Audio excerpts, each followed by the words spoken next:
Hello and welcome back to another episode of the Takedown, brought to you by Jackrabbit Illustrated, a podcast focused on South Dakota State wrestling. I'm Chad Myros, and I'm joined by my co-hosts today, Alex Kenkel and Jordan Schoenrock.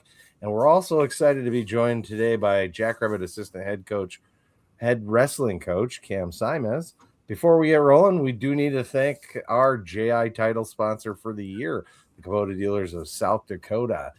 Whether you need to blow snow, mow the lawn, move stuff with heavy equipment, or just general tractoring, look up the Kubota Dealers of South Dakota. And I apologize for that lame intro, which was longer than I even knew it was. I was too busy chit-chatting with these fellows before we got online here, and so we apologize for that. Cam, how you doing today? We're doing good, man. We're doing good. We're rolling live. We're rolling live. Yeah. Hey, we know you just got a knee surgery. We were talking about that earlier. So hopefully you're feeling good.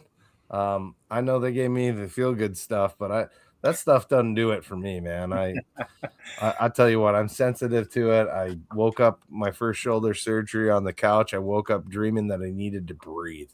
My wife made fun of me. And when I went back and got my second one, they're like, oh, well, you know how people die from opioids? I'm like, yeah. And she's like, he's fine.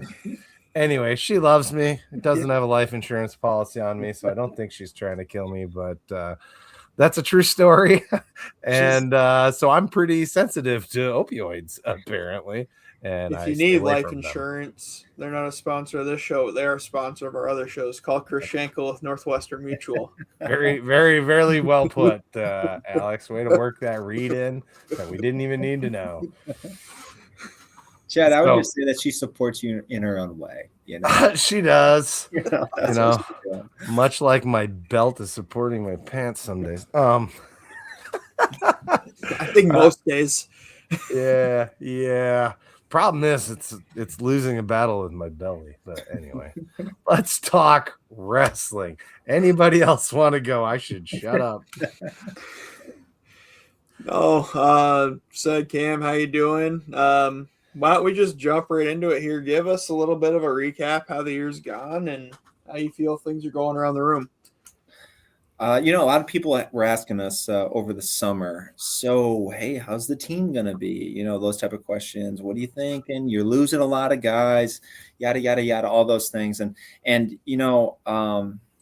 been here for a number of years now with Coach Hahn, and Coach has been here at the helm for, I think this is his 8th year. And as you get a little bit more comfortable with it, you don't spin it, right? I think that our staff and I think our university at large does a decent job of, hey, just trying to be authentic and true and not trying to spin it and try to make people feel better or worse about whatever's going on. But you feel a little more comfortable in just answering the question, right? Which is, we're going to be fine. We're going to be all right. I think that we have a deeper and deeper and deeper team and program every single year, right? We've been saying that for many, many, many years now. And I think it's come to fruition for a variety of reasons, but that's kind of like the program that Coach Hahn has always wanted. And it's what he's preached. And it's good to see that he's kind of come through on that. And we're also starting to see the benefits of that, right? Having a deep team. There's a lot of guys in our lineup right now that some people are like, who's this guy? Where's he coming from? And from our perspective, we're like, what are you talking about? He's been here the whole time. You guys get to see it every day. and now he's starting to win these big matches, and now you're starting to notice him. Now you're starting to recognize his name. But we always knew that he was extremely capable for, the last year or two. And now they're getting their opportunities. And it's really good to see those kind of guys get their opportunities in a program like us at SDSU, because I think that we are perfectly made for that, right? We're not some Big Ten school with the high flying name and the big brand recognition per se, although I like to think that we're building those things as we put together good year after good year. But that was not the funny or ironic thing, but that was a constant thing that we're getting over the summer, which is, okay, you guys are losing, X, Y, and Z studs. How are you going to replace those guys? And it's like, well, we will. Right. That's just how it works. It's like the next guy's up. And I like to think that we have a lot of confidence with the vast, I mean, with whoever. I mean, we're deeper in some weights than we are in others, and that's what's going to be an interesting thing moving forward. I'm sure we'll get to that in this. You guys cover a wide variety of topics, and I've talked with you guys before, and I'm always surprised at your guys' knowledge of what's going on, and not just in our sport, but basically across the college athletics right now. One of the things that's happening is we're going to be going down to 30 guys. Yep. Yeah. And that is going to affect depth. And why I bring that up is because we have more guys at some weights than we do at others. And if that continues, you have to be a little bit more strategic with your recruiting. You have to be a little bit more,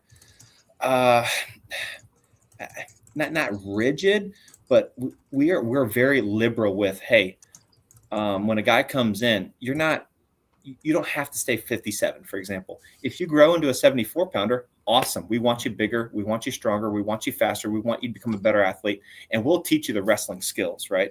We want you to be at your best, whatever weight class that is. That's going to become a little bit more interesting as you only have 30 guys, right? Because you can't just move these guys around. If everybody turns into a 74 pounder, well, then who's going to wrestle 57? So I guess that's a little bit of a tangent, long-winded way of saying this season is kind of playing out kind of as we expected. There's going to be ups and downs with this year. Of course, you guys would point to, you guys beat Minnesota first time in 50 years. Holy hell, guys. That is fantastic. It's like, yeah, it's true. And we're really happy. We're super proud of it, but it's November. That happened in November. You still got December, you still got January, you still got February, and then you really got to show up in March. And it all comes down to March, right? That's just the way our sport's built, and it's changed a little bit with RPI, so you can get some bigger wins early, and they carry some weight later in terms of getting you to the national tournament. But the reality of our sport is nobody really cares until March, and we had to be the guys to tell our team that, after the Minnesota Dual, we had the week. It was right before Thanksgiving, right? So we had that was 26th or whatever. Yeah. Well, I love what we did. What we did. We Tuesday did before, because I was in Minneapolis, but I lost the fight with my wife to go to the duel. So. Oh yeah, that's right. The 26th is when we got it's a great day to be a jackrabbit, which we can talk about later. that too. You were too busy being a great wolf adult. Yeah. Don't lie. I sent Chad and Jordan a snap. Cam's totally oblivious. So I was like, there's Disney adults. I was joking. Like adults that go to Disney World without their kids and stuff. Oh, that's you? I was joking with my wife. So we were flying out of Minneapolis because it's way cheaper than Sioux Falls to Chicago, go see family over the holiday. And so we stayed at the Great Wolf Lodge just for fun, take the kids to the water park, that sort of thing. Now, I don't know if you've ever been to a Great Wolf Lodge. Like, all right, it's definitely not like the classiest thing in the world, though. So I kept just poking the bear with my wife. It's like, we're going to become Great Wolf adults. Like, there's Disney adults. We're going to become Great Wolf adults. We're just going to travel the United States, going to different Great Wolf Lodges. And she was obviously not a fan of that idea. But anyhow, we're way sidetracked from. That's fine. I made fun of Alex for driving half as far as it takes to get to Chicago just to fly there. It's a third, and it's because the flights were 25% of the price. I've done it. I gotta ask. Here's my one follow up to that, Alex. Do you guys have kids? Yeah, there'll be 4 and 2 next month. Okay, I thought it was just you and your wife just hanging out in the no swimming pool with. That's what he's shooting for. That's what he's going for. That's what I'm saying. We should be. Yeah. To be fair, they do serve booze there, but. Well, yeah. Who doesn't need some of that?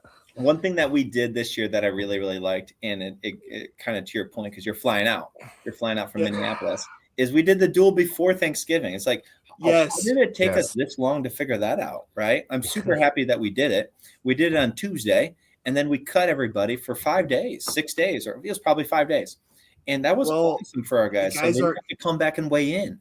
So the guys aren't trying to manage their weight over the holiday, which can be tricky, as we all know. And well, Coach talked about it maybe offline with us last year. It's like, this is the last year we do this. This is just stupid. Like, we gotta quit doing that. Like, it's hard on us, really. And yeah, guys can go back and have Thanksgiving meal with their family and then come back and work that off. So yeah, that's one thing that we've done a better and better job year over year, and it's something that we take a little bit of pride in, because you guys all know how long a wrestling season can be, Yes. right? Especially when you're managing weights, and we're not the biggest on cutting weight generally, but we always have a guy or two that's managing their weight throughout the season. If it's 5 months, it's freaking tough. So when we get the opportunity, we want to cut them for 5 days, like Thanksgiving. Awesome, is the longest break we've ever had for Thanksgiving. Christmas, they're going to get at least a week, the best, right? Cut them, get them out of here, and then bring them back. And what we've found is it's been really good, because the season's long enough. We don't need to make this any longer. But what I was going to say about Thanksgiving is, we're talking about, hey guys, it doesn't really matter until March. And we had to be the guys that to break the news to our team. We come back from Thanksgiving break, they're feeling fat. They're happy. They're probably 15 pounds over, 10 pounds over, feeling good about the win from Minnesota. And you got to break it to them. It's like, guys, that was great. That was something that hasn't been done in 50 years, but now it doesn't matter. Now you got to move forward, and you got to do the next thing and the next thing, and the next thing. And so there'll be ups and downs with this season. And I think you're starting to see that already. We have a pretty young team, pretty inexperienced team. And there's a number of our guys that are going to have great wins. And there's a number of our guys that are going to have some head scratching losses. And I think that's just a young team, and that's fine. Right. I think it's extremely important that they get out there and they wrestle. And the only thing that we're really going to judge them on is their effort. And that's the only thing you can really care. Like, you should care. We can fix the technical things, hopefully over time, as long as they're willing to do it. But it's hard to fix an effort thing, man. I don't know why, but I just thought about Luke winning that duel. And that's cool. Just the awesomest thing. Well, like you said, it just popped into my mind right as you were finishing. Kind of ties in, though. That scramble at the end of that match is the all best effort. Yeah, that's why I thought about it. There's no technique there. It's just, I want this crap more than you. Let's be completely frank. He could have just put his head down and taken the L, right? Yeah, that was an option that he could have done. And I like to think that he one is for himself, but also there's there's a team aspect in there, man. You could tell from the video, like, our team was really into that. That was so much fun, right? And I think we were talking about this last time I was on. I'm the biggest dual component, or I'm a big dual guy. I think that is the best version in terms of pure entertainment that our sport can provide. I really believe that. And I think that we need to focus on that. We have to make that more centric in our sport in general, if we're going to kind of, everybody says grow the sport, but really just like monetize it and make it interesting. It is the most entertaining thing we have. I don't know why we continue to try to sell a tournament. Nobody's sitting there for 12 hours watching a tournament play out. Just the hardcore wrestling fans. Only the few. It's awesome when you're there, and we're getting the same conversation we had last time we had you on, Cam, but it's awesome when you're there. I love going to NCAAs. I've been fortunate to go in the past. And even, during the NCAA tournament, like, I've got Jackrabbit Wrestling Twitter notifications on my phone. And I'm definitely pulling up ESPN or Flow Wrestling whenever our guys are up. But it's just that unless you're a diehard wrestling fan, you're not doing that. No, it's the duel, man. True. It's the duel. And what I would point to is, dude, our team was freaking into that. Our fans were freaking into that. That was a really, really cool moment, because it was like back and forth the entire duel to the last second. Yes. To the last second of the last match, the duel was won. That's pretty freaking awesome. Put that in some sort of like bracketing system at the end of the year. I think that sells. I really do. But to your point, I'm sure we've covered it already, and I know it's never going to happen. So, like, why waste my breath on it? I don't need to sell it.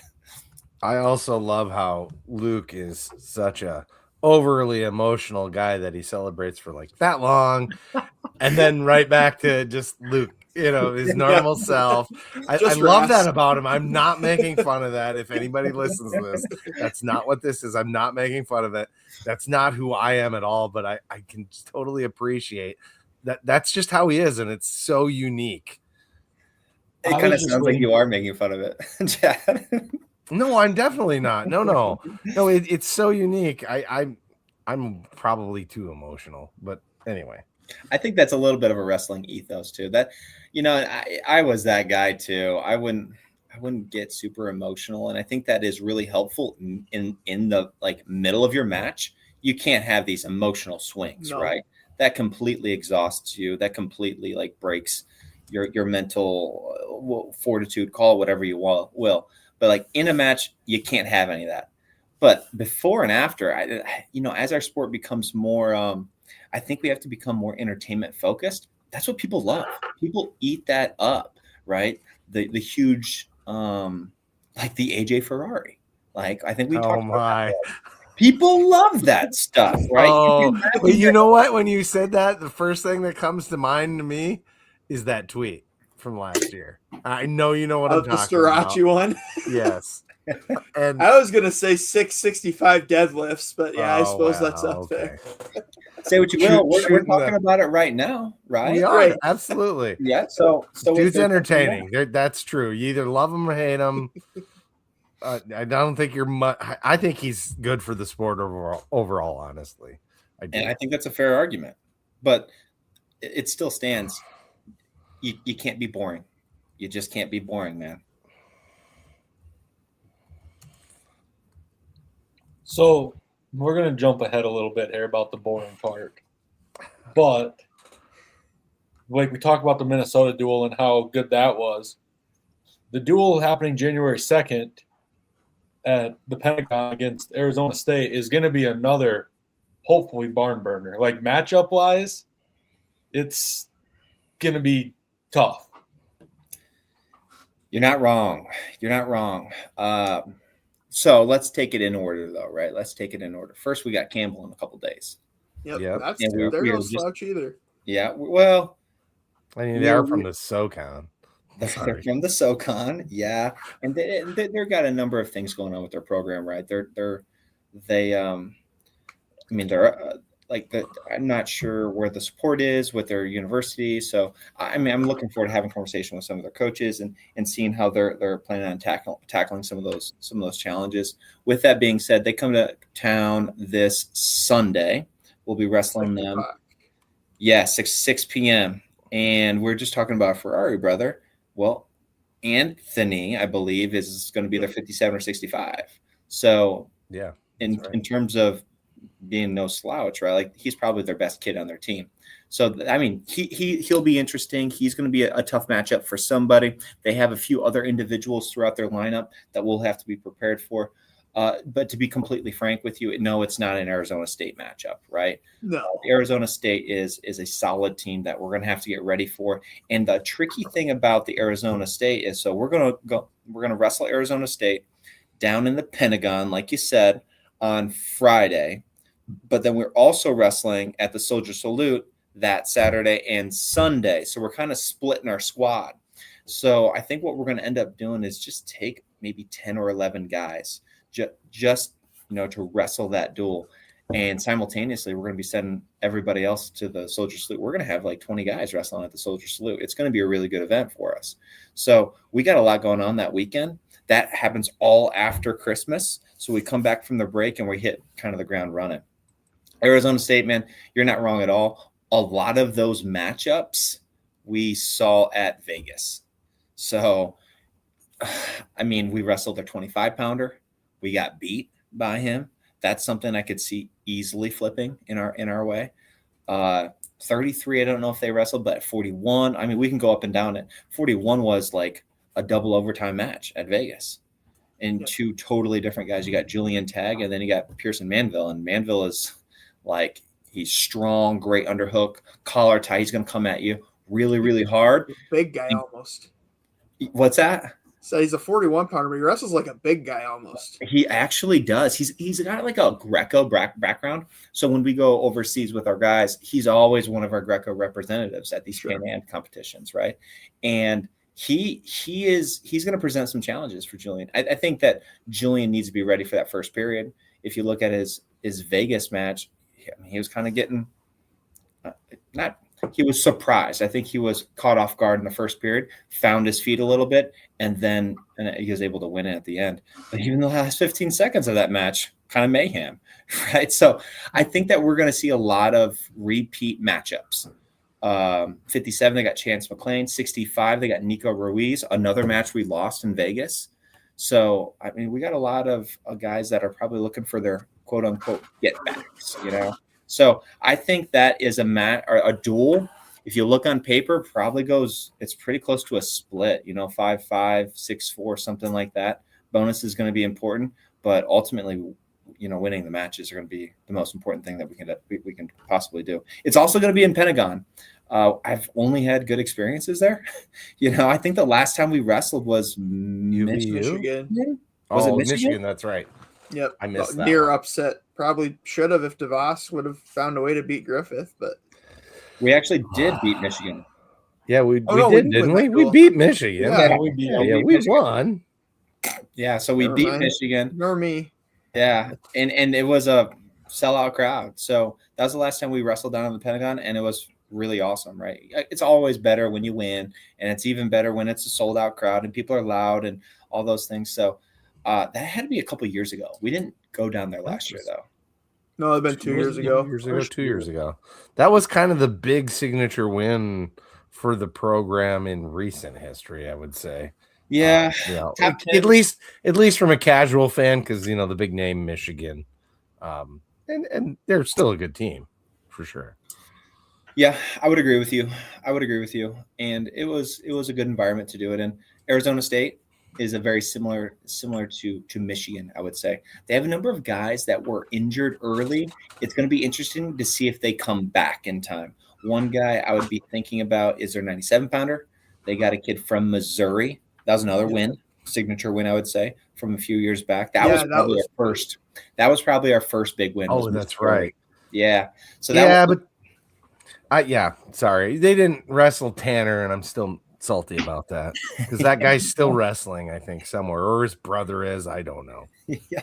Well, that's the other thing. We don't necessarily need to go down that path, but the transferring, right? Like everybody's somewhere else these days. And I guess I am going to go down that path because Ethan Hobbs was an 84-pounder. Missouri guy. Yeah, he was a Missouri guy for a number of years. And I think he must be a senior now, but he's finishing up his career at Arizona State. Very tough guy. He's got a good hook, lefty. He's lefty mostly, and we got to be prepared for him, right? So there's a number of those kind of things that you just don't know when these kids are going to come back, right? And you have to be prepared for kind of two guys. Hey, it could be this guy, it could be this guy, which makes it a little bit more difficult maybe if it's a kid wrestling and getting prepared for it. But it's going to be a busy weekend for us, man. So how it looks is this weekend we wrestled Campbell, the Camels, as Chad was researching. Well, I knew they were the Camels from football. So like my SoCon comment's really a football comment. So you'll have to forgive me.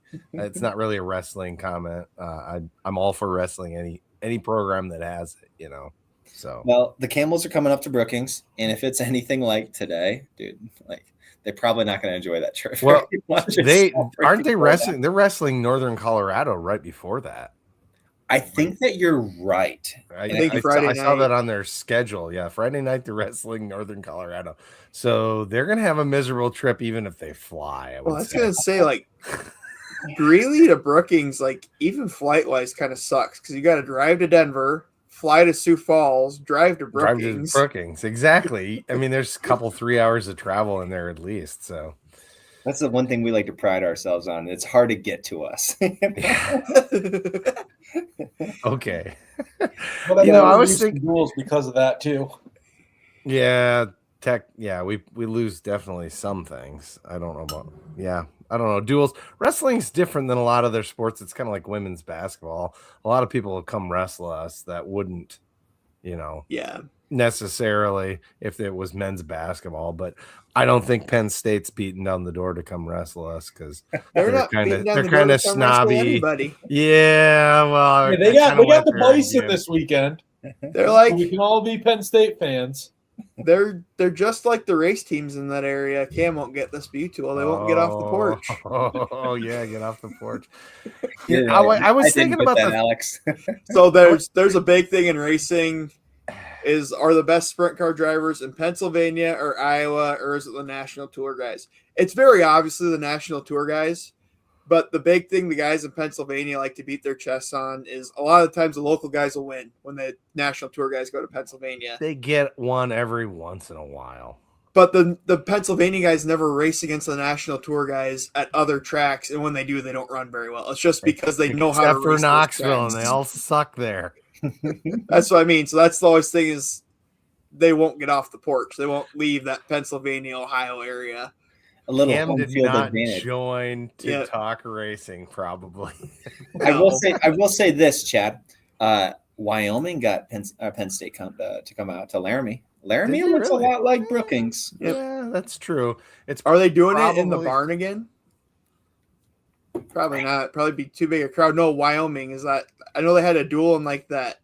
No, they probably like do it in the livestock barn or whatever a couple of years ago. That was pretty fun. Are you sure that's not their basketball arena? I've been in that. It kind of feels it was like in like their rodeo arena. They had a duel. Okay. This had been like 2-3 years ago. It wasn't a big name opponent. I remember just watching it on Flow. I was like, that's kind of cool. I wouldn't hate doing something like that on one of our smaller duels just because.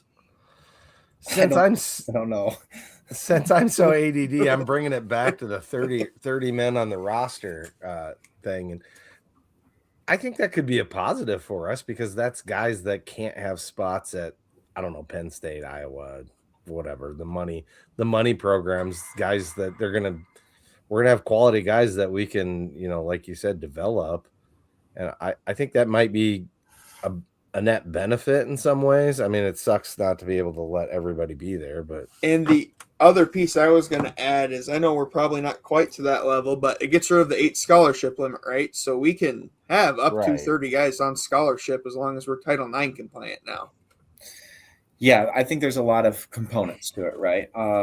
From my perspective, I do have a number. I haven't thought too deeply on it yet, but I have a few opinions on it. I guess one would be, generally speaking, it's opportunities lost. That's what it comes down to. Yeah. It's opportunities lost across the country. Number two, we like to carry more than 30. We like to carry close to 40 guys. 4 deep at each weight class seems to make a lot more sense because if you're carrying 4, then you're recruiting about 8 or 9 guys per class over 5 years. And that if you're redshirting 8 or 9 kids, that's a quarter of your guys. And then if you're doing that, now you only got 30, low 30s in your lineup. Now you only have 3 across. Now, when's the last time that you guys knew a wrestling program that had everybody healthy and everybody was right. Not sick and not injured? Well, like that, there's a percentage of your guys there that are cut off. So you get really, really quickly to 2 guys at a weight class. And then if that guy goes down, now it's like you hope and prayer that one, he stays that weight, like we were talking about earlier. He doesn't get bigger or whatever. And then number 2, you hope he stays healthy. So I know it's kind of an odd complaint because you look at other sports and you look at basketball and you're like, well, they only have 15 guys on the team and 5 of them play, but it's like, yeah, but they don't get hurt like wrestlers do. Yeah, they can play any position too, right? I don't have to make, a 25 pounder has to be 25. Like a heavyweight can't go down and be a 25 pounder. That just doesn't work. So not at all. That's where it's different. Yeah, there's far more interchangeability. Your power forward can play wing or point guard a little bit.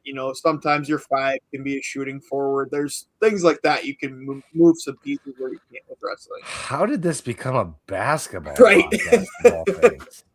You guys agree with me, no? You agree? Yeah, no, I 100% agree with you. But does that bring in, the availability to use the wrestling club in some ways that maybe it's going to change in the future? I don't know, because the big programs are going to be the big programs and want to have more guys. So they're going to have the same problem, right? The big programs are more or less, they're already there or they're already getting there quickly. one of the reasons that we drug our feet on it from a university perspective is we didn't want to just cut our guys, right? Right. No, there's a relationship thing there too. And I know Coach Hahn felt really strongly about it. It's like, well, we brought these guys in telling them that this is their future, this is their home. Like the culture piece, like that's one of the strongest things that we have going for us here in Brookings, right? In South Dakota State is that you have to care about your people, right? And I get that college athletics is becoming more business oriented. I understand that, but it's a little bit of both. And I don't think that you're going to get the best out of your people if you just treat it purely like economics. And I understand that the bigger programs, it's more like that. And I think across the country, at football programs, in basketball programs, and now even wrestling programs, in those big Power Fives, it very much was like, okay, how do we value these guys? Let's take the top 30. Everybody else, you got to go find a new place.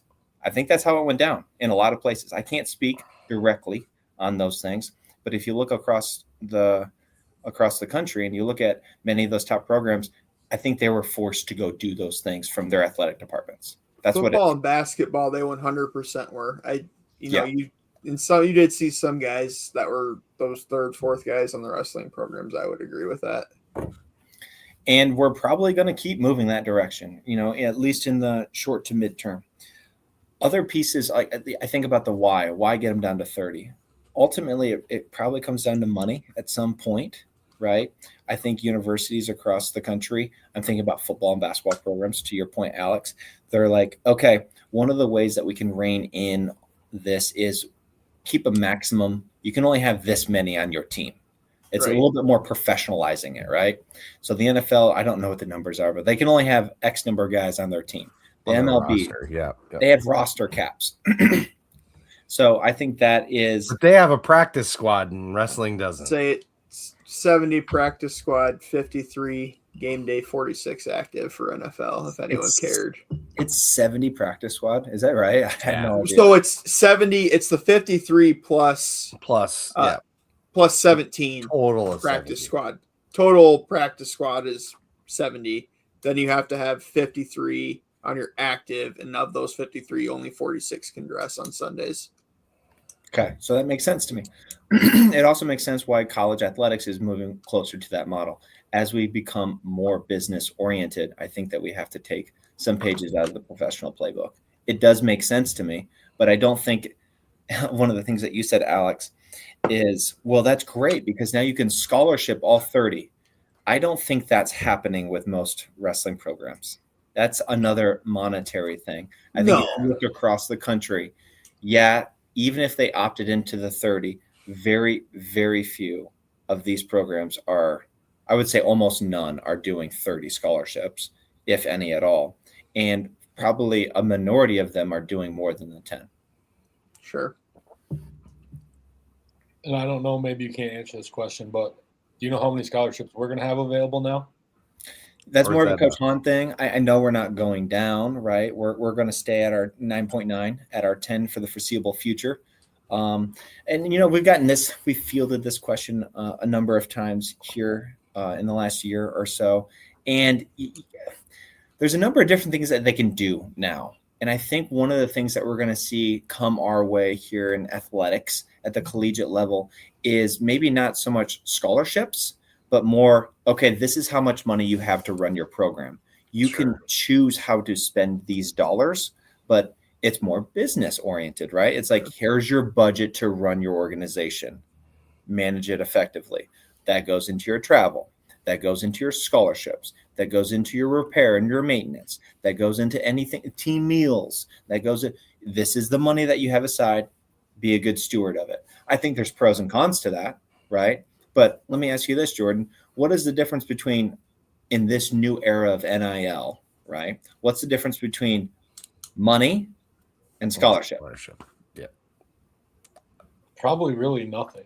I mean, just how it's written, really. At the end of the day, it's the same net result. a dollar saved is a dollar earned. Essentially, it's the same argument.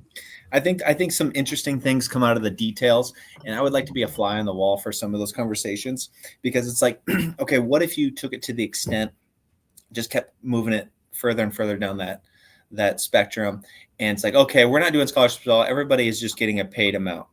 Well, then it's like, okay, so who's going to force them to take classes? Because they got to stay eligible, right? So we're going to pay these guys. So I'm thinking about it from the football perspective or the basketball perspective, right, where there's a lot more money. And it's like, okay, I got this star player, and we're paying him above and beyond what tuition is costing. We're paying him much more than that. But he's like, you know what? Thanks for the money. I'm not taking any classes. Is he ineligible now? Are you really going to keep him off the field? Like, there's some other questions that come in. Who's going to be in charge of making sure that he's taking the classes that he's supposed to, and that he's paying for it out of his pocket? And I just think that those are some ironic questions that are probably going to happen at some point. Yeah, I don't know that SDSU is going to have to worry about that right away, but not right away. Somebody else. Not right away. Yeah, but it's crazy how much the college landscape has changed in the last year and a half, really. Well, Chad, you know what? And not to be like a woe is me or woe is Coach Hahn or whatever, but it felt like it started changing as soon as Coach Hahn took the job here at SDSU. Yeah, right before COVID. Things were like shifting because the Northwestern thing was starting to get a little steam. The red shirt rule happened. The full cost of attendance happened. That was a big deal. Like, how are we going to afford that? And the numbers just keep going up. It's like our government spending just keeps going up.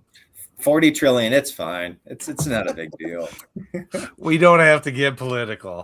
I did not want this is not a political show. We can do that afterwards anyway.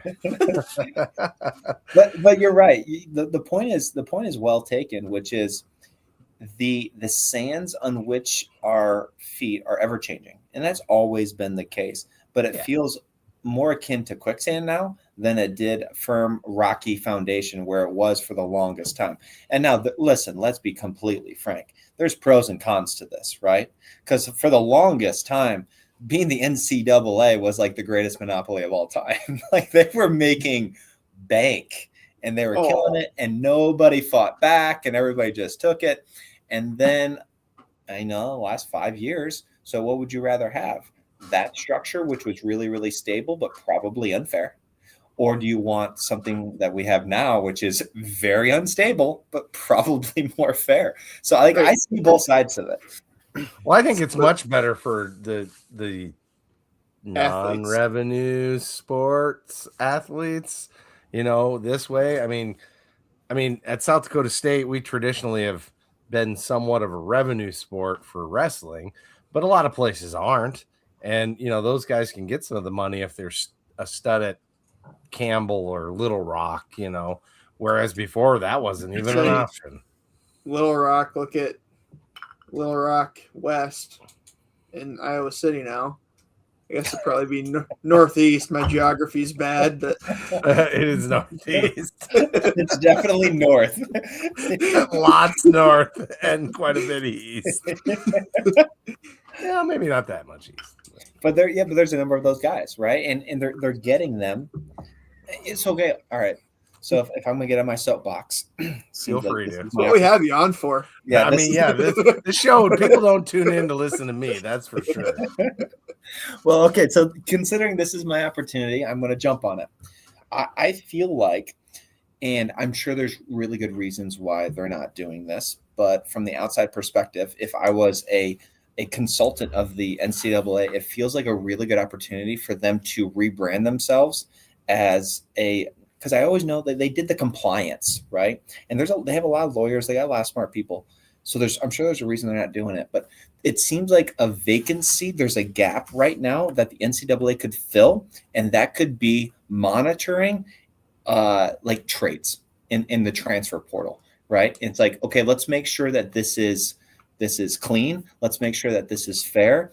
And the biggest component, the one thing I'm willing to, and I think should be fought for, is there should now be some sort of transactional Think about the football. Think about the basketball. So, do you mean a football coach takes, like, I don't know, hypothetically 17, 18 players, 8 projected starters with him to a new job? Oh, God, don't get me on a soapbox. Should that former school get compensated a little bit?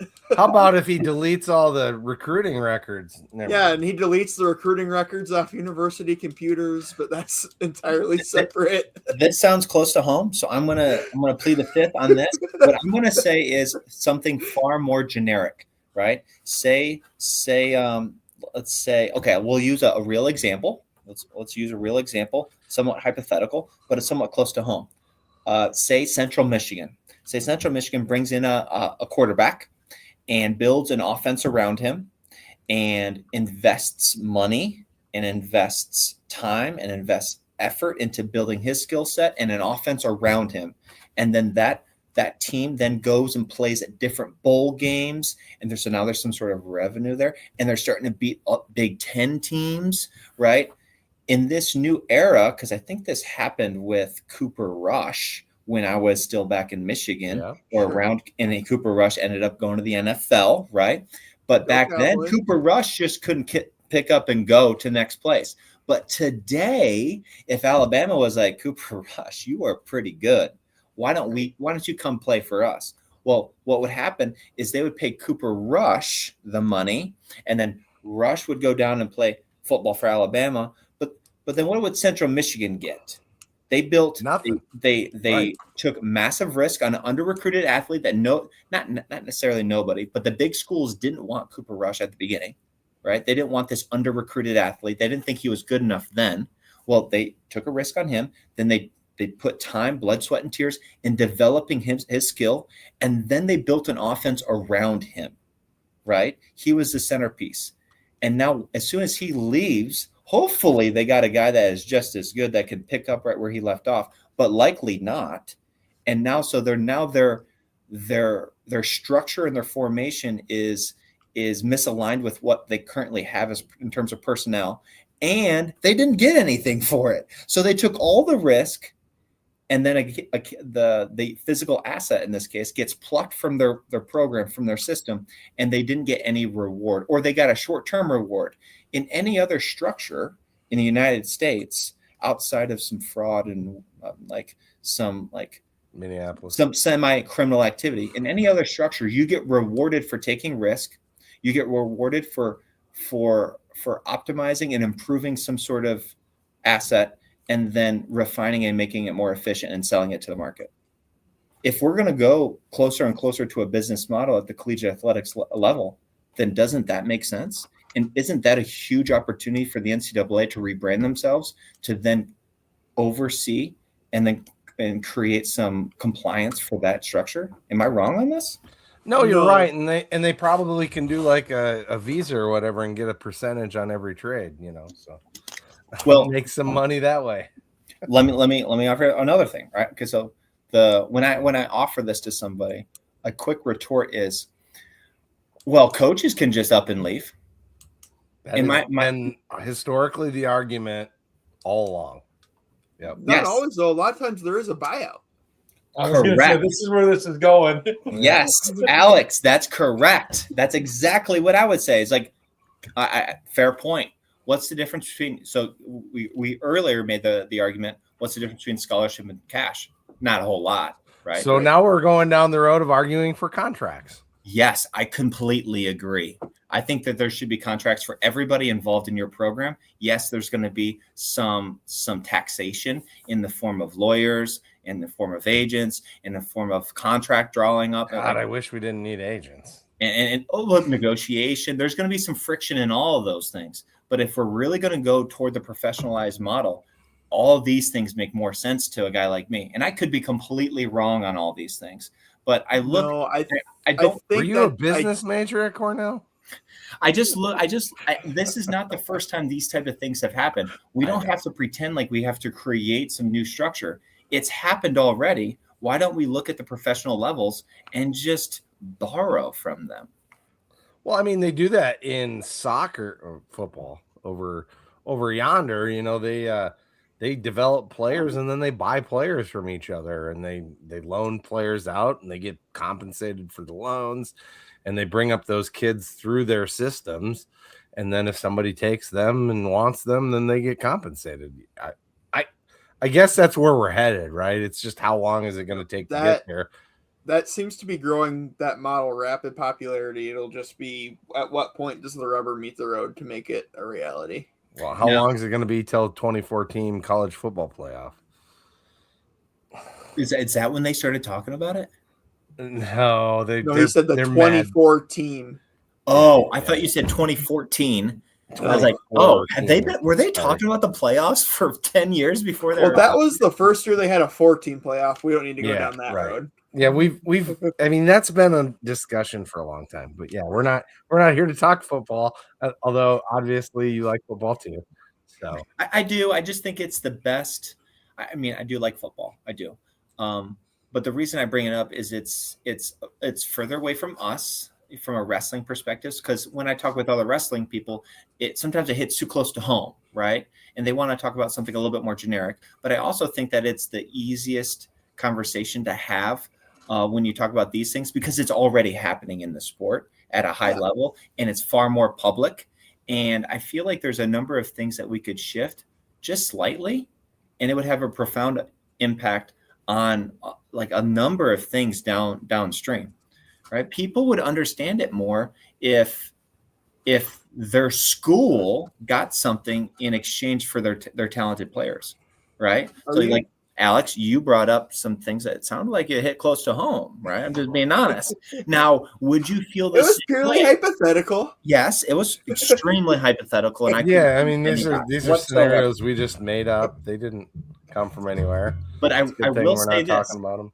I will say this, Alex, would you feel the same way, and be honest in this? Would you feel the same way if this hypothetical school received some sort of compensation for all these athletes?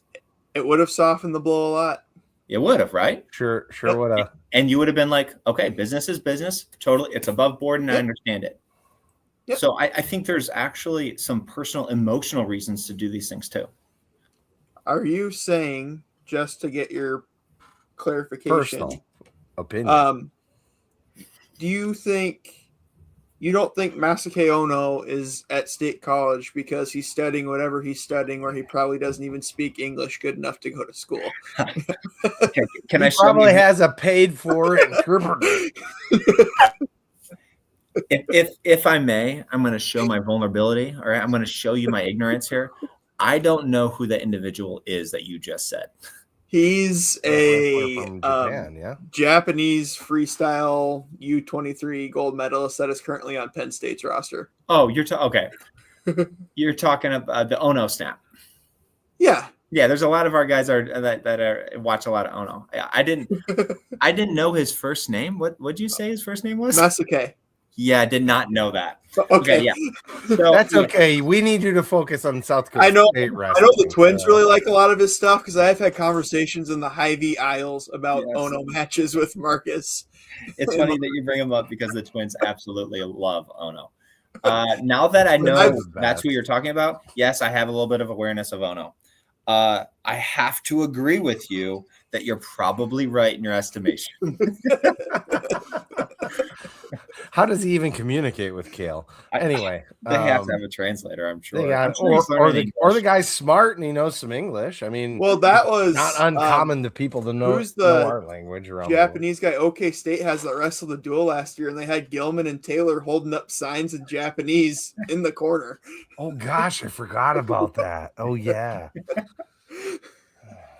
Poor kid kind of got fed to the wolves. Like, I don't know how much folk style he had been wrestling up until that point. And then, Gilman was part of the reason he went there, and Gilman goes back to State College, which I won't talk too much, because obviously I know Thomas personally, but yeah, kind of a tough situation. Yeah. So back to South Dakota State wrestling. Jordan, what do you got for us? Well, we're going to spin it right back to Pennsylvania again. No. All right. So we'll bounce up Shane's comment here or whatever. I don't know how to add it. Do you hit show, or do you want to? Yeah, I got it. Okay. You just click it. So Shane said, asked if there's any Beer Hill Gang, the wrestling fan. So you got to give Cam some context with that. I'm in the dark here, man. I'm in the dark. The Beer Hill Gang is the diehard racing fans of Pennsylvania.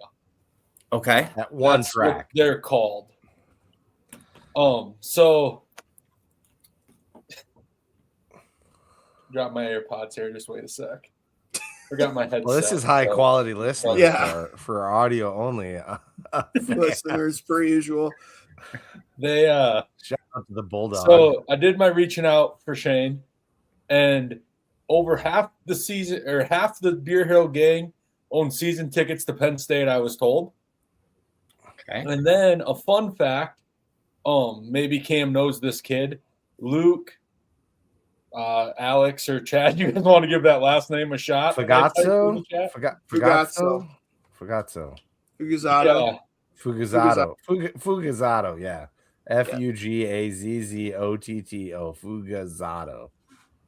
Yeah, I agree.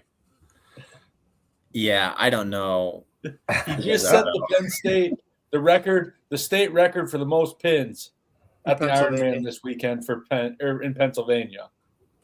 But he's committed to George Washington. Or George Mason, sorry, not Washington. George Mason.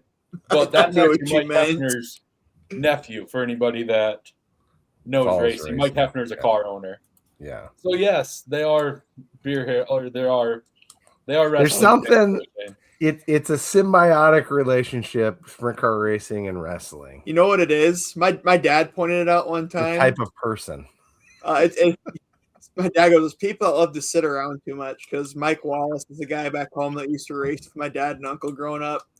And Mike Jr. and Jason, Mike's boys, are both pretty good wrestlers too. And we're sitting at Nebraska State AAU one time.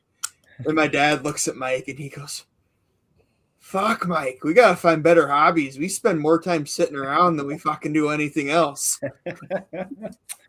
Yeah, there's plenty of truth to that right there, man. There's more truth than we want to admit there. But then one of the head guys for the Beer Hill Gang has a son named Jordan also, which I didn't get the last name yet, but he's supposed to be really good, and he's uncommitted. So maybe Cam needs to look into him when I get the last name. We might have to reach out to Pennsylvania. Yeah, so if you didn't know, Jordan's really plugged in since he was on one of the used to work professionally touring series. Yeah, as a professional wrench. So, speaking of high school recruiting, we can finally, spin this back to South Dakota. Yep, Han told us we were working hard on it, but obviously the big one is the Gage Lore commit. You got anything to say about that, or any of the other commits you've got signed here, Cam? I mean, other than we're really happy about it, right? I think that makes a lot of sense. It feels like, and maybe I'm wrong, so correct me if I'm wrong, it feels like that there was a tipping point in a certain duel that we won. It kind of felt like, because I feel like maybe that's someone we were recruiting against. I'm sure we were recruiting against Minnesota. I didn't name names with the best kids in this area. So kind of we'll tie all those things in together. We don't do a lot of recruiting in Pennsylvania. What we try to do is, even though Pennsylvania has a lot of good wrestling, it really does. Tons of great wrestlers come out of the state.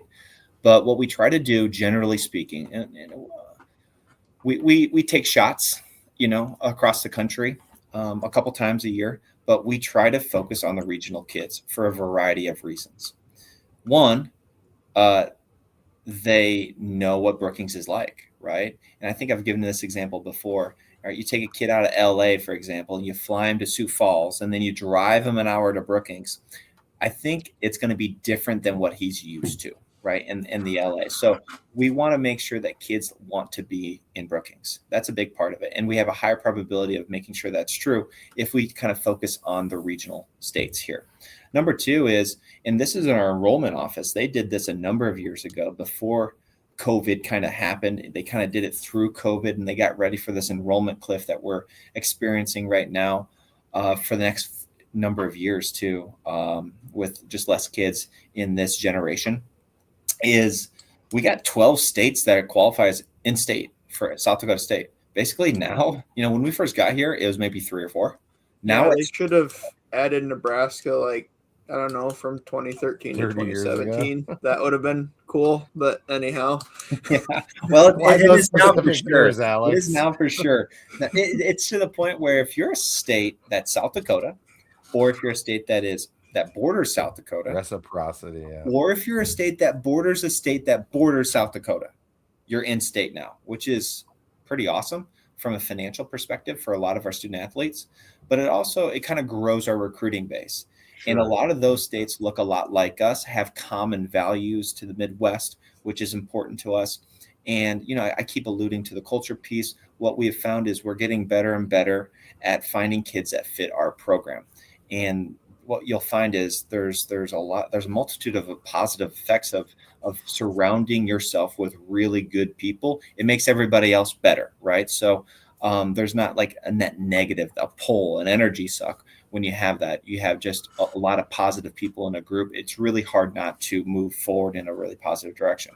To answer your question, Chad, when we are recruiting these regional kids, yes, we are going to be recruiting against the other really good regional programs. Yes. Iowa, Nebraska, Iowa State, Minnesota. Iowa State. Yeah. So Wyoming, even, I suppose. For sure. So like a kid like Gage, of course he's looking at, these other programs, as he should. Those are really good programs that are near his home. And I think that he'd be silly not to look at those programs. I'm happy that he chose to stay home here in South Dakota State.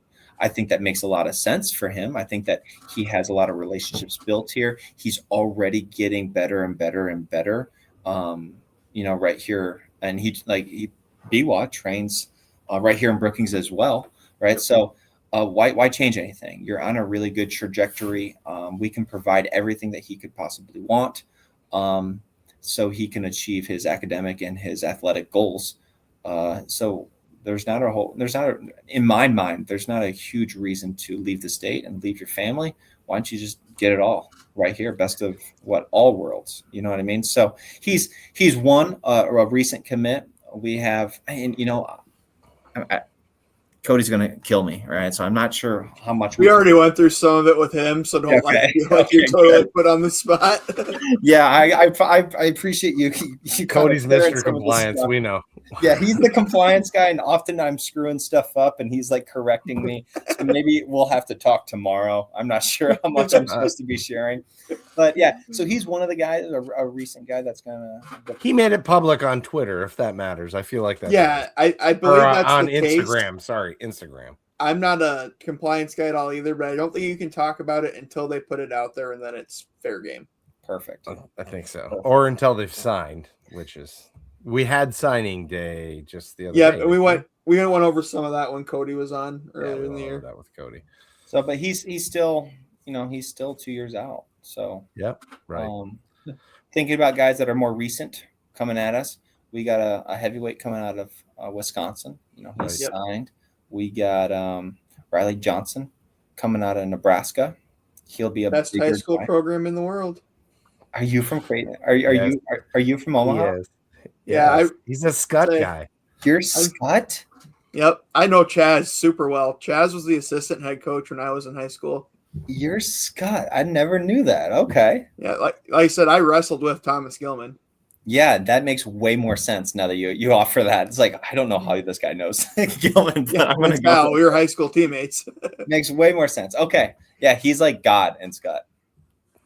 Oh, yeah, they've got like a huge mural of him like in the wrestling room. I've been back since he won his medal. It's like the guy that used to freak out if you took his shoes and threw them in the rafters and you couldn't grab them. That's the guy you got a poster of.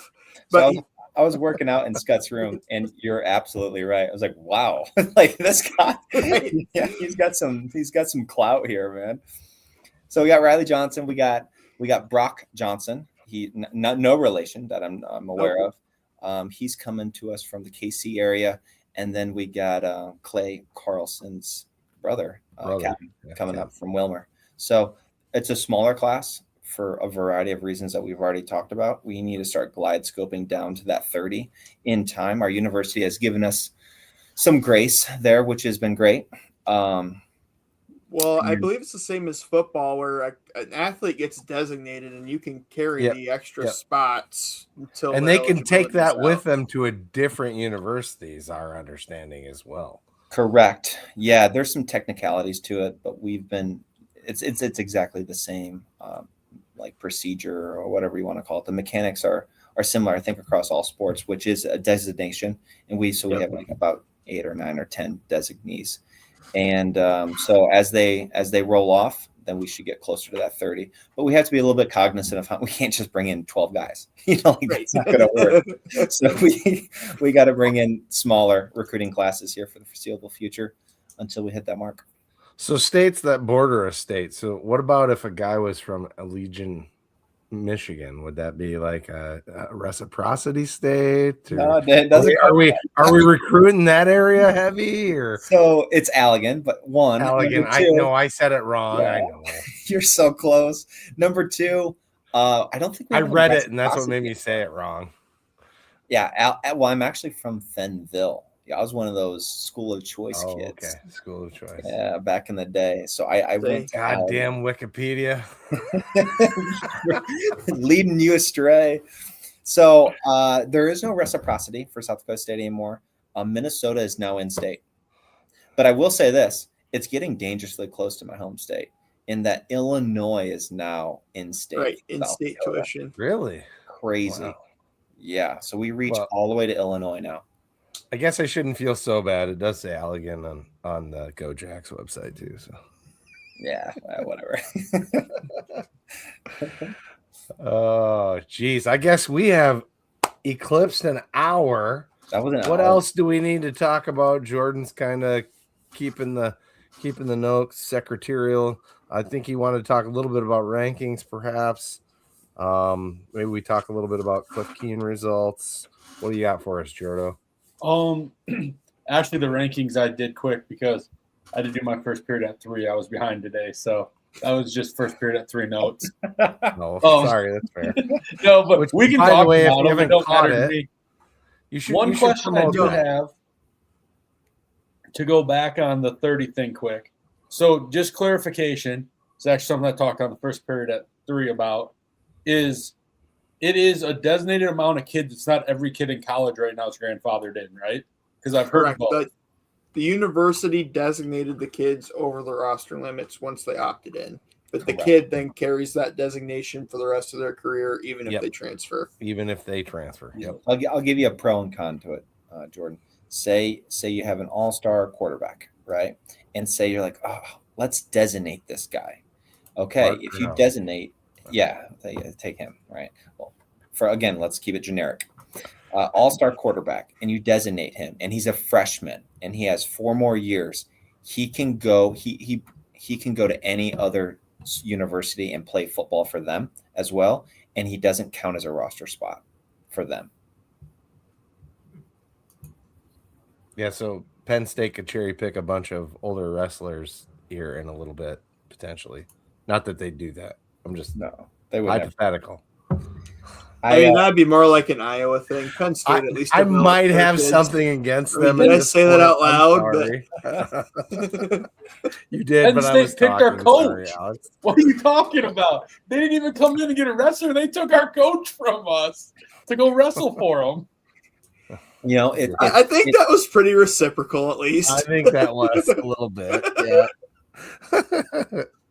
So let me just offer it again. I'm going to beat this drum, guys. It's funny to kind of pick fun at some of these programs and universities that are kind of playing their part, right, when it comes to these transfer things. But I don't think anybody would feel as much animosity if there was an exchange of value. You're 100% right. You're 100% right. I just think that's the solution. I really do. And then everybody would feel differently about it. Now, of course, a counter argument would be, all right, so what's the difference between us and the professional? What's the difference between college football and the NFL at that point? Does there have to be, though? What's that? So does there have to be at a certain point? I mean, speaking of, it's this whole thing of, was it better when people didn't know about it? So I'll take an example. Scott's head football coach was still my head football coach when I was there, 12 years ago, Matt Turman. He played at Nebraska during the glory years. Alex, let me just flex some Nebraska football knowledge. Yeah. They're good. They're good, but they're not Millard. They were. Yeah. Scott's a good program. They are not Millard South. That is 100% correct. I don't know much high school football, but that's all I know in Nebraska. No. And Are Millard they even South, Papillon La Vista? Anyway. Papio's not good. But anyhow. So he played Nebraska during the glory years. And there's the infamous thing where Thunder Collins beat up Scott Frost because they had an argument over a girl, right? If you're from Nebraska, you've heard that, that story. I don't. There's few enough people that listen to this. It probably won't get out. And if it's not, it's kind of an open secret. Well, it wasn't over a girl. Listens. Yeah, I doubt it. Frost picked up a McDonald's bag full of cash to divvy out to all the guys, and he shorted Thunder Collins, and that's why Thunder Collins beat the shit out of Frost, is because Scott Frost fucking stiffed him on the under the table payments, because then you can't do anything about it because there's no paper trail. It's just cash in a McDonald's bag. I had never heard that story ever. Yeah, because the story that came out was, they were sleeping with the same girl. No, Scott Frost stiffed him on under the table payments. You know what's the funniest thing about that is that people thought that the same girl thing would have been less bad. Right. And I guess maybe it was. It goes back to, they don't get in trouble for that, though, because it's not a violation of the NCAA rules. Yeah. That goes back to Jameis Winston. Did you think he actually stole those crab legs? Have you heard that real story? That's pretty open secret. No, I haven't heard this. Someone told him to take them, but it would have been an improper benefit. So they said, oh, no, actually he stole them because he got in less trouble with the way the rules were 10 years ago for stealing them than someone giving them to him. Which is wild. It is wild.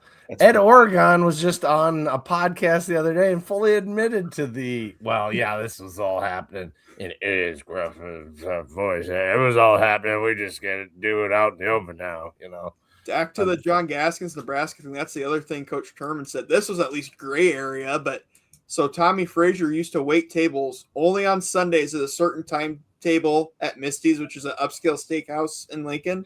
It's not upscale, but anyway.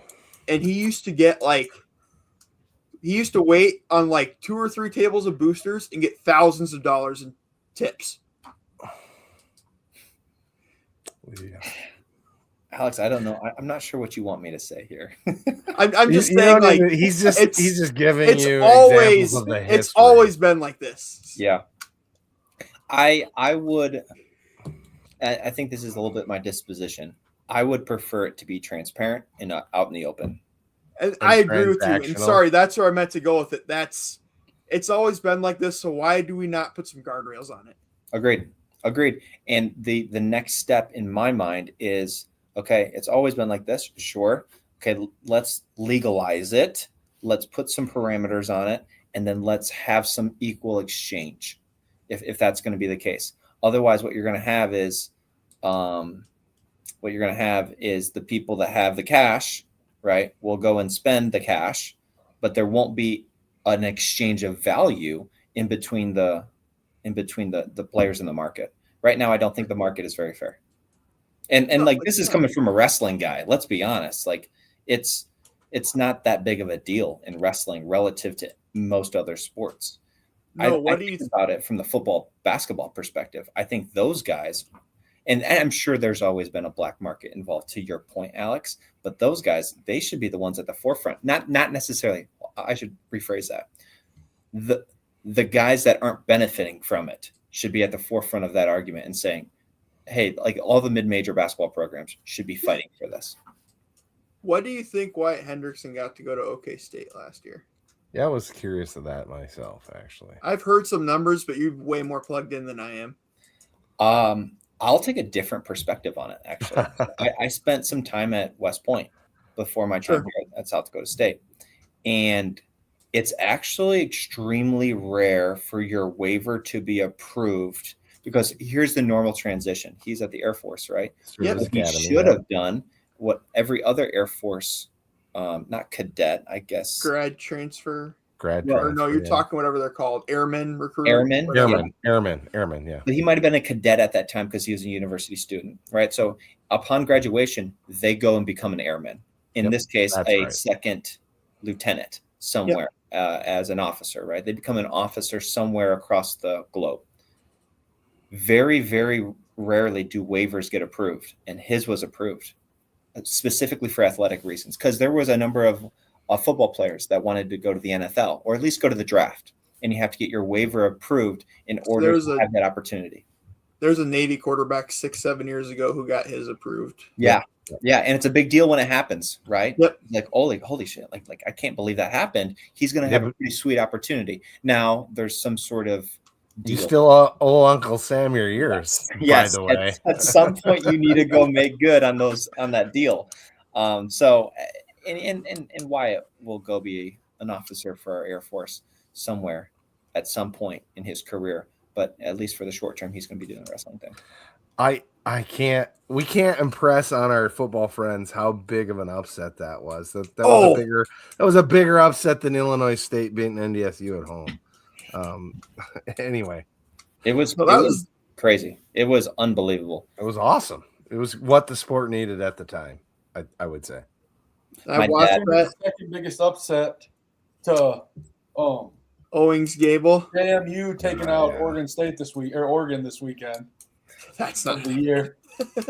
I'm going to offer this just because I feel like it's on theme for our most recent conversation.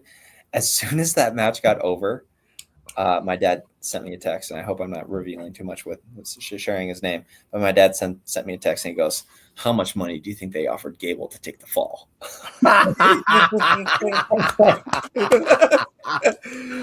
I don't think he took a fall. You could see it in his eyes. No, just the disbelief. Flabbergasted it happened. He was in complete disbelief. And he probably hadn't wrestled a full match that year, so he He's tired.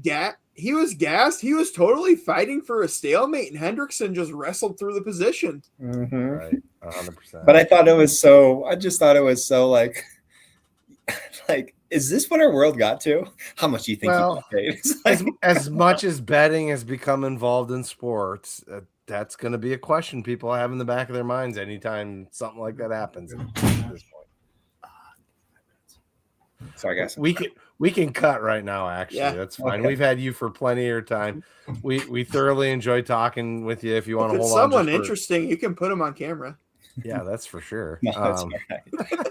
But any final thoughts, Jordan, Alex? I don't got much to say other than Cam. I want to apologize. We didn't have you on last year. We did a few less of these than we really wanted to. No. With the way things were, and we wanted to have you on, and we just didn't get around to it. So, well, from we enjoy having you on. Things, I always like spending an hour, or I guess you said it's more than an hour. It doesn't feel that way for me. I like it. I like that you guys are putting this stuff out. I think pushing content, right, it's important. And we're kind of talking about entertainment perspective of duels. We're talking about entertainment perspective of basically any organization. If we don't have something like this is entertainment to me. I mean, I'm enjoying this, so I appreciate you guys taking some time for me. I was gonna say I enjoy having you on, Cam, because we do get into some of these conversations, and you have such an analytical mind, and it's always very interesting to hear your perspectives on a lot of these things. That's great. Well, on some of these things, we see it not on a daily basis per se, but a weekly basis. And it's the same way with you guys, I'm sure, with some of your guys' your jobs or whatever industry you're in. If there's something that's kind of annoying and it like pokes you once a week or once every single day, you start getting an opinion on that one thing. It's like, you know what we should really do about this is this thing, right?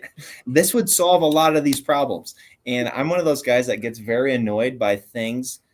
Life happens, right? Life happens. But I get very annoyed by things that should be really easy. Like, guys, there's a really easy solution here. Let's just go do that thing instead of complaining about this. Or you're going to make me talk about my water bill. Don't do it. I was going to say,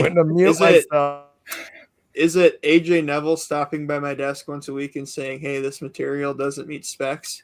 I just gotta give Neville's a little bit of crap. He's actually really good to work with on stuff like that. But you guys know, like everybody has that thing in their life where oftentimes our jobs become our vocations, right? So we have a little bit of interest in the thing that we're doing. And when you have interest, you generally speaking, it's like guys, we could do this so much better. And it's so absolutely that we're not doing the thing that we really should go do. So I've gotten to know college wrestling pretty well, not pretty well, but like I've gotten to know it much better than I did when I started, in this capacity. And, I've been around wrestling for a long time, but as soon as you sit as assistant coach, right, in a true like Division I wrestling program type of thing, you start seeing things a little bit differently. And then year after year after year after year, when you're confronted with the same problem, or the same type of problem, maybe a slight deviation from the original problem, you're like, guys, let's go to the root on this thing. Yeah. No, I know exactly what you're speaking about. I have a nearing 6-figure thing a supplier just won't fix for us, and they won't take ownership of it. And it's like, why? Yeah. Come on, do the right thing here, man. Right. Jordan? I just want to say about doing the right thing. Everybody get online or get ready because tickets will be coming available soon for the, I think, January 31st, I said, right, guys? Yep. Is January the 31st. JWC banquet. Is the JWC banquet. Me and Chad will be there, hopefully, sounds like. I'll have a family Christmas, Alex unfortunately. headed to Christmas, so he's going to miss it. So come hang Apparently, out I'm with supposed us to bring my drinking shoes. This is You'll fit in perfectly, Chad. It's a great night for you.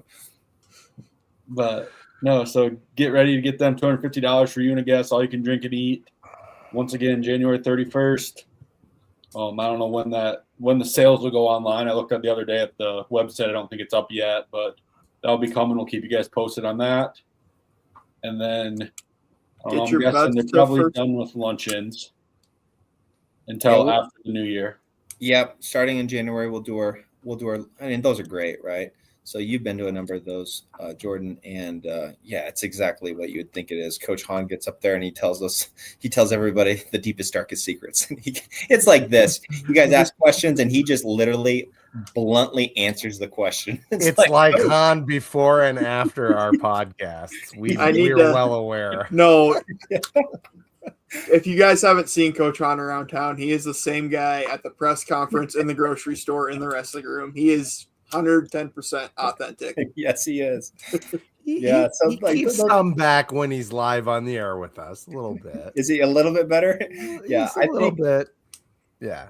I think it's fantastic, right? Because that's what people want, especially in this day and age of AI and everybody's pretending to be something else. If Coach is anything, he is honest and he is authentic and he's going to tell you exactly what he thinks. And I like to think that's, kind of carries out to our guys too. So no, I love it, man. I think it's important. I almost wish we could do a nighttime supper to see how full he could fill Cubbies by the end of a wrestling season instead of just lunch. But everybody's got to go to bed. Well, that's just it. I'm in town and I struggle to make it over there because I got meetings and stuff like that end right at noon or start at 1, and I need to make it over there one of these times yet this year. But sometimes it gets pretty full, right? We've had 40, 50, 60 people in there at times. Jordan, you want to plug your deal for us while you're on here? We like it. So just hopefully going to get a little better now, but just every day my the Rabbit Roundup page on TikTok and Facebook or Twitter, I do a first period at 3. It's all inside information, kind of 3-minute information video about what's going on with the duel and stuff like that, or the team with like rankings and what to predict. And I do a projection before every duel so you kind of know what you're looking for at the duel, and feel free to tune into that and watch that if you want to. Once again, it's on the Rabbit Roundup on Twitter, which Chad and Alec always share. And then TikTok also. All right, Alex, you want to lead us out? Yep. Just one last reminder. We talked about it earlier, but there's a big women's basketball game on Sunday, and there's a big duel after. So go to both. Basketball game's gonna be tough for us because it's nap time and stuff. But we're probably gonna do early dinner, and we'll for sure see everyone Sunday. Probably have the whole fam in tow. So be a good way to spend your Sunday evening. And on that, let's conclude it with a good old get jacked on 3. 1, 2, 3. Get jacked. Get jacked.